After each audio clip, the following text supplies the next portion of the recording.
اور اب ذرا اپنی آنکھیں بند کریں اور سوچیں کہ ہم کس سمت جا رہے ہیں۔ اوے چلے جاؤ واپس، تمہاری نسلوں کو بھی اللہ آباد کر دے گا۔ ہم تمہارے بھائی ہیں، اوے ہم تمہارے بھائی ہیں، ہم تمہارے بھائی ہیں۔ ہم کسی مقصد کے لیے نہیں نکلے، ہم تو فلسطینیوں کو گولیوں سے بچانے کے لیے نکلے تھے، آپ ہمیں گولیاں مارنے کے لیے آ گئے ہو۔ یہ جو آج اسٹیٹ وائلنس ہو رہا ہے، کیا یہی پاکستان ہے؟ کیا اسی پاکستان کے لیے ہمارے بڑوں نے خواب دیکھے تھے؟ آج اگر کوئی حق کی بات کرے تو اسے ٹریٹر کہا جاتا ہے، کوئی نعرہ لگائے تو اسے ٹیررسٹ، کوئی احتجاج کرے تو اسے اینٹی اسٹیٹ۔ تو پھر سوال یہ ہے کہ یہ جو فریڈم آف ایکسپریشن ہے یہ کس کے لیے ہے؟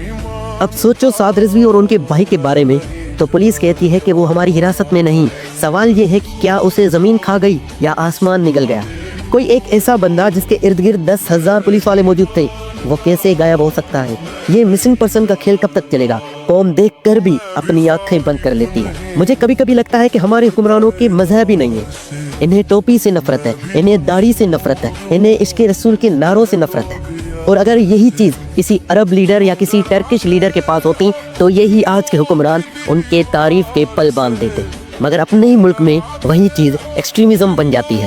یہ دوہرائے معیار صرف خطرناک نہیں، یہ ہماری نیشنل آئیڈینٹی کو کھا رہا ہے، اور یہ دوہرائے معیار ہماری فارن پالیسی میں بھی ہے۔ ایک طرف ہم کہتے ہیں کہ ہم فلسطین کو سپورٹ کرتے ہیں، اور دوسری طرف انہی ملکوں کے آگے جھکتے ہیں جو اسرائیل کو سپورٹ کرتے ہیں۔ جب ویسٹرن پولیٹکس ہم پر ہنستی ہے تو اس کی وجہ ہمارا ایمان کمزور نہیں، بلکہ ہماری ریڑھ کی ہڈی کمزور ہے۔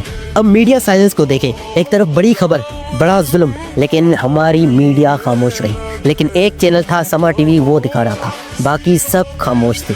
کیا یہ جرنلزم ہے یا کیمپین پی آر اسٹیٹ؟ اور یہ جو لبرلز دن رات فریڈم رائٹس کی بات کرتے ہیں، اور اگر کسی مذہب پر ظلم ہو تو یہ کہتے ہیں کہ یہ ڈیزرو کرتے ہیں، اور اگر کسی طاقتور پر ہاتھ ڈالا جائے تو ان کے چہرے پیلے پڑ جاتے ہیں، لیکن غریب کو مارنا آسان ہوتا ہے۔ یہ تاریخ ہمیں سبق دیتی ہے کہ جب ریاست نے کبھی بھی اپنی عوام پر طاقت آزمائی تو ان کا انجام صرف تباہی تھا۔ بھٹو ایرا میں جو بلوچستان پر ظلم ہوا، ان کے زخم آج بھی تازہ ہیں۔ وار آن ٹیرر میں جو معصوم بچے مارے گئے، ان کے لواحقین آج بھی انصاف کا انتظار کر رہے ہیں، اور آج پھر وہی چہرے، وہی پالیسیاں اور وہی ظلم ہو رہا ہے۔ یہ ملک اسی دن بدلنا شروع ہوگا جب ہم ہر انسان کی قیمت کو سمجھیں گے، چاہے وہ لبرلس ہو، چاہے وہ ریلیجیس ہو، چاہے وہ منارٹی میں ہو۔ جسٹس تبھی ممکن ہے جب ہم کسی کی سوچ کو نہیں بلکہ ان کے حق کو دیکھیں گے۔